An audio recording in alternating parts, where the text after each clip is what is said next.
skin care step ထဲမှာတိုနာမပါဘူးဆိုရင်မပြည့်စုံဘူးလို့ထင်ကြတဲ့လူတွေအများကြီးရှိရပေါ့နော်လူနာလာပြရချိန်ကြရဆိုရင်လည်းတိုနာမထည့်ပေးမိလိုက်ဘူးစီဆီယမကတိုနာလေးလုပ်ပါအောင်အဆင်မပြေဘူးတိုနာလေးထည့်ပေးဆိုပြီးအညွှန်းငိုင်းကြတယ်ပေါ့နော်ဒီနေ့ကကျတော့သူတို့လေးတွေတော့သတင်းကောင်းပဲပေါ့နော်ဘာလို့ဒါမှကနေတိုနာထုတ်ထားတာ၃မျိုးရှိတယ်အဲ့ဒီ၃မျိုးကိုဘယ်လိုမျိုးလူတွေဘယ်အချိန်မှာသုံးလို့ရလဲဆိုတာကိုဒါချပြပေးပါမယ်မင်္ဂလာပါဒေါက်တာယူရီပါလှပကြီးရဆရာဝန်ဖြစ်ပါတယ်ဆိုတော့ဘာဒါမှနေထုတ်တဲ့ဒိုနာနဲ့ပတ်သက်ပြီးရင်ကြတော့ပေါ့နော်စာတန်းလေးနဲ့ပတ်သက်ပြီးတော့ဒါရင် mix up ပေးမယ်ပေါ့နော်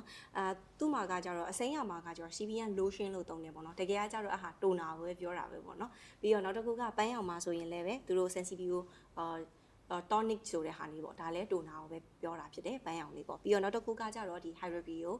tonic ဆိုတဲ့ဟာလေးရှိရဲသူကကြတော့တိုနာပဲပေါ့ဆိုတော့ကြာ lotion ရယ် tonic ရယ်နဲ့ပေါင်းပြီးဟဲ့ဒါဘာကြီးလဲဆိုပြီးဖြစ်မှာဆိုလို့ဆိုတော့ဒီသုံးမျိုးစလုံးကကြတော့ lotion ပဲဖြစ်ဖြစ် tonic ပဲဖြစ်ဖြစ်ဒါတိုနာကိုပဲသုံးတာဖြစ်တယ်ဆိုတော့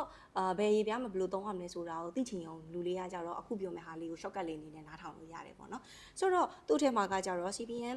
lotion ပေါ့နော် CBN toner ကကြတော့သူဒီအစီပြန်ပြီးတော့ချွေးပေါက်ကျဲတဲ့လူတွေအတွက်ကိုတော်တော်သင့်တော်တဲ့အထက်မှာပါတယ်တနေ့ကို2ချိန်လောက်ထိကောင်းကောင်းသုံးလို့ရတယ်ပေါ့နော်နောက်တစ်ခုကကြတော့ CBN ရဲ့ toner ကကြတော့သူကတကယ်လို့အနံ့တွေကို allergy ရှိရဲ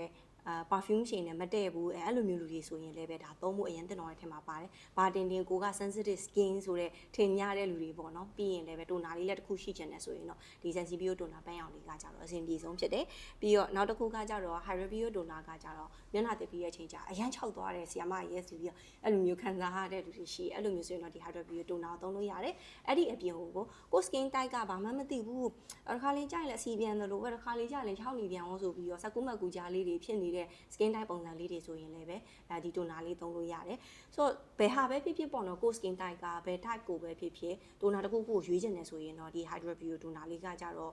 ့သုံးစပြီးတော့ try ကြည့်လို့ကောင်းတဲ့ထဲမှာပါတယ်ပေါ့နော်ဆိုတော့နည်းနည်းပို့ပြီးတော့ break down တော့သွားပေးမယ်ပေါ့နော်ဆိုတော့ဒီ CBN lotion ကကြတော့အရင်ကထက်စာရင် packaging ပုံစံလေးတော့နည်းနည်းပြောင်းသွားတယ်ပေါ့နော်အရင်တုန်းကဆိုရင်လုံးလုံးဝိုင်းဝိုင်းလေးအခုလေးကကြတော့နည်းနည်းရှည်ရှည်လေးနဲ့စာတန်းလေးလည်းနည်းနည်းပြောင်းသွားဒါပေမဲ့ formulation ကအတူတူပဲ ingredient တွေလည်းအတူတူပဲသူကကြတော့ခုနပြောသွားတဲ့အတိုင်းပဲအစီပြန်ပြီးတော့ချွေးပေါက်ကျဲတဲ့လူတွေအတွက်ကိုသက်သာစေတယ်ပေါ့နော်သူ့ထဲမှာကပါတာကကြတော့ fluid active technology ပါတယ်ဆိုတော့နေ့ level ဆိုရင်မျက်နှာကြီးကမဲညင်းညင်းကြီးနဲ့မဲမဲကြီးနဲ့အောက်ဆီဒိုက်ကြီးဖြစ်လာတဲ့ဟာတွေဆိုရင်ဒီထိုနာလေးအဆင်ပြေရဲဆိုတော့မနေ့ပိုင်းမှာမျက်နှာတစ်ပြားနဲ့ဒီထိုနာလေးလိမ့်နာမျိုးလုပ်ပေးလို့ရတယ်အဲဆိုရင်နှီးကင်းဘက်ကိုမျက်နှာမဲတာမျိုးကိုသူကကာကွယ်ပေးနိုင်တယ်ပေါ့နော်ပြီးတော့သူ့ထဲမှာကကြတော့ pore refiner complex ပါတာဖြစ်တဲ့အတွက်ချွေးပေါက်ကျဲတာလေးကို temporarily ယာယီကျင်းတာမျိုးကိုလည်းသူကလုပ်ပေးနိုင်တယ်salicylic acid နည်းနည်းပါတာဖြစ်တဲ့အတွက်အစီကိုထိန်းပေးနိုင်တယ်ဒါပေမဲ့အရင်မချောက်သွားအောင်အတွက်လည်းသူ glycerin လေးကိုအဆိုတက်ထိန်းတဲ့အနေနဲ့ထည့်ပေးထားတယ်လို့လည်းဒါမြင်တယ်ပေါ့နော်ဆိုတော့ဒီဟာလေးကကြတော့ကိုချွေးပေါက်ကျဲတဲ့အစီနည်းနည်းပြန်နေဆိုတဲ့သူတွေအတွက်ထည့်တဲ့နဲ့စဉ်းစားတဲ့နဲ့ထဲမှာပါတယ်ပေါ့နော်ကဲနောက်တစ်ခုကကြတော့ဒါ sensitive တိုနာလေးပြောပေးမယ်သူကဗာတင်နေ sensitive skin အဆင်မပြေဘူးဆရာမကျွန်မတိုနာလေးတစ်ခုပေါ့နော်အဆင်ပြေမဲ့ဟာလေးသုံးပေးပါဆိုရင်တော့ဒါကိုပဲစပြီးတော့ try စေချင်တယ်ပေါ့နော်သူ့ထဲမှာ Alandroid ပါတယ်ပြီးတော့ထုံးစံတိုင်းမှာပါတော့မှသူတို့ technology လေးအမြန်တစ်ခုထည့်လေးရှိတယ်ပေါ့နော်အဟာကကြတော့ dermatological advanced formulation တစ်ခုထည့်ထားတယ်သူကဘာလုပ်ပေးရလဲဆိုတော့အဲ့ထဲမှာပါတဲ့ combine ingredients တွေကကြတော့အဓိကဒီ inflammation တွေရောင်တာတွေကိုချဖို့ soothing ဖြစ်ဖို့အဲ့ဒီရဲ့ပြင် Alandroid လေးထည့်ထားတာဖြစ်တဲ့အတွက်ဒီနေတာလေးတွေသက်သာဖို့အတွက်ကိုအရန်တင့်တော်တဲ့အထဲမှာပါတယ်ပေါ့နော်။များသောအားဖြင့်တို့နေတယ်ဆိုရင်ဒီခါလေးကျရင် full makeup လိမ့်နေပြန်ဖြတ်တဲ့အချိန်မှာနီးစပ်ဆက်ကြီးဖြစ်တာတို့ပြီးရင်နောက်တော့ခုအပြင်သွားတယ် traveling လုပ်တယ်အဲ့လိုမျိုးတွေထားရင်မှာဆိုရင်လည်းပြန်လာတဲ့အချိန်ကျရင်ဆိုရင်မျက်နှာဖြတ်လိုက်တဲ့အချိန်ကျနေပြီးဖြစ်တာတို့ဒီရေချိုးပြီးရယ်ပြီးရင်မျက်နှာတပြီးတဲ့အချိန်ကျရင်ဆိုရင်လည်းရှာတာတာကြီးဖြစ်တဲ့ခံစားချက်တွေဆင်မပြေဘူးအဲ့လိုမျိုးနေထားနေမှာဆိုရင်ဒီ sensitive တိုနာလေးကိုရှိထားတာတော်တော်အဆင်ပြေတဲ့ထဲမှာပါတယ်ဆိုတော့တိုနာပုတ်လိမ့်လို့ရတာမဟုတ်ပဲねဒီ sensitive တိုနာမှာပဲတို့ DIY mask လေးလိုမျိုးကတ်လို့ရတဲ့ဟာလေးပုံစံလေးတွေကိုလည်းဒါပြောပေးဘူးတယ်ပေါ့နော်အရင်ဗီဒီယို link လေးနဲ့လည်းဒါတွဲပေးထားမယ်ပြီးတော့ဒီ eye လေးတွေဖြစ်တဲ့အဆင်မပြေဘူးဆိုရင်လည်းပဲမျက်လုံးလေးတို့ကဘယ်လိုမျိုး shooting လုပ်မလဲဆိုတော့ DIY နည်းလေးလည်းဒါပြောပြထားပြီးရပေါ့နော်ဆိုတော့သူကကြတော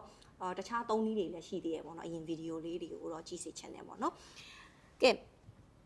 နောက်တစ်ခုကကြတော့ hydrobial toner ပေါ့နော်သူကကြတော့ဘာရေပြားမှမသိဘူးဆရာမတိုနာလေးကောင်းကောင်းလေးတစ်ခုလိုချင်တယ်ဆိုတဲ့လူတွေတော့ကကြတော့ပထမဆုံး try တဲ့ထဲမှာပါတယ်ဘာ skin type ကြီးပဲဖြစ်ဖြစ်အဆင်ပြေတဲ့အထဲမှာပါတယ်ဘာဖြစ်လို့ဆိုတော့နည်းနဲ့များကလူတိုင်းကရေဓာတ်ဖြစ်ဖို့အတွက်ကိုလိုအပ်ကြတယ် တချို့ကြတော့လည်းမျက်နှာသစ်ဆေးကိုနည်းနည်း harsh ဖြစ်တဲ့ဟာအသုံးရတယ်ပေါ့နော်အစီတအား control ရအောင်ဆိုပြီးတော့အဲ့ချိန်မှာဆိုရင်လည်းတင်းတင်းကြပ်ကြပ်ကြီးနဲ့ခံစားရတာမျိုးဖြစ်တယ်မျက်နှာသစ်ပြီးတဲ့အချိန်ကြာအဲ့ချိန်ကြာရင်ဒီတိုနာလေးဝင်တာဆိုရင်လည်းတော်တော်အဆင်ပြေရဲ့ထဲမှာပါတယ်ပေါ့နော်ဆိုတော့ skin tone တိုင်ပြဿနာမရှိဘူးဆိုရင်လည်းပဲစပြီးတော့ try ချင်တယ်ဆိုရင်လည်းပဲဒီ Hydro Bio လေးကိုစပြီးတော့ try လို့ရတယ် best of choice ဖြစ်တဲ့ထဲမှာပါတယ်အဓိကတော့သူ့ထဲမှာပါတာကကြတော့ Equage ရဲ့ ပေးတက်လေးကိုထည့်ထားတယ်ပြီးတော့ glycerin ကိုထည့်ထားတယ်အားကြောင့်ဘာဖြစ် main ကကြတော့အဓိကရေခက်ရှိတာ hydration ကိုပဲသွားတာဖြစ်တယ်ပေါ့နော်ဆိုတော့ဒါခုတိုနာ3ခုဖြစ်သွားပြီပေါ့နော်ထုံးစံတိုင်းမှာအမျိုးသမီးအထူးသဖြင့်အမျိုးသမီးဆိုရင်12ရာသီရှိရဆိုရင်12ခါလောက်ရေပြားပြောင်းနေတလားထဲမှာဘူးကိုမတစ်ခါလေးကျရင်3မျိုးလောက်ကိုရေပြားပြောင်းနေတစ်ခါလေးကျရာသီလာခါလေးဆိုရင်ချွေးပါကိုကျဲချင်းသလိုလိုအစီရပြန်ချင်းသလိုလိုတစ်ခါလေးကျတော့လဲmenstruation လာပြီးနောက်ပိုင်းကျရင်ဆိုရင်တပတ်10ရက်လောက်ဆိုရင်6သွားသလိုအဲ့လိုမျိုးတွေကစတယ်ဆိုတော့ဒါဒီမှာကကြတော့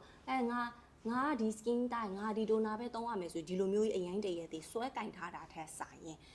ကိုယ့်ရဲ့အရေးပြားကသူ့ဟာနဲ့သူအမြဲပြောင်းလဲနေတယ်ပြောင်းလဲနေတဲ့ပုံမှာမူတည်ပြီးတော့တိုနာလေးတွေလဲပြီးတော့ရေသုံးနိုင်ဖို့အတွက်ကိုတော့ဒါအဓိက concept လေးကိုထည့်ပေးစေချင်တာဖြစ်တယ်ပေါ့နော်ဆိုတော့ရမယ်လို့ထင်ပါတယ်ဒီဗီဒီယိုလေးနားထောင်ပြီးရဲ့အချိန်ကြာရင်ဆိုတော့ကဲ promotion ချိန်လေးရောက်ပြီထုံးစံတိုင်းပဲ Biorama နဲ့ collaboration တောက်လျှောက်လုပ်လာတဲ့ထဲမှာ UN လေးတွေလည်းအဆင်ပြေအောင်စိတ်ဝင်စားတဲ့သူတွေလည်းအဆင်ပြေအောင်ဆိုပြီးတော့အများနဲ့15% discount လေးတာချပေးလေးရှိတယ်ဒါပေမဲ့ဒီကုတ်လေးနဲ့တော့သွားရမယ်ပေါ့နော် Biorama forever ဆိုတဲ့ကုတ်လေးနဲ့ပေါ့မှာဖို့အတွက်ကကြတော့ဒါ Viber နံပါတ်လေးကိုဒါ caption မှာချထားပေးတယ်သူမဟုတ် comment မှာလည်းကြည့်လို့ရတယ်ပေါ့နော်ဆိုတော့ဒီအခုကနေစပြီးတော့နှစ်ပတ်အတွင်းမှာ available ဖြစ်ပါတယ်သွားပြီးတော့ဆောင်ထမ်းနိုင်ပါတယ်ဒီဗီဒီယိုကအများကြီးကြိုးရှိမယ်လို့ပြောနေပါတယ်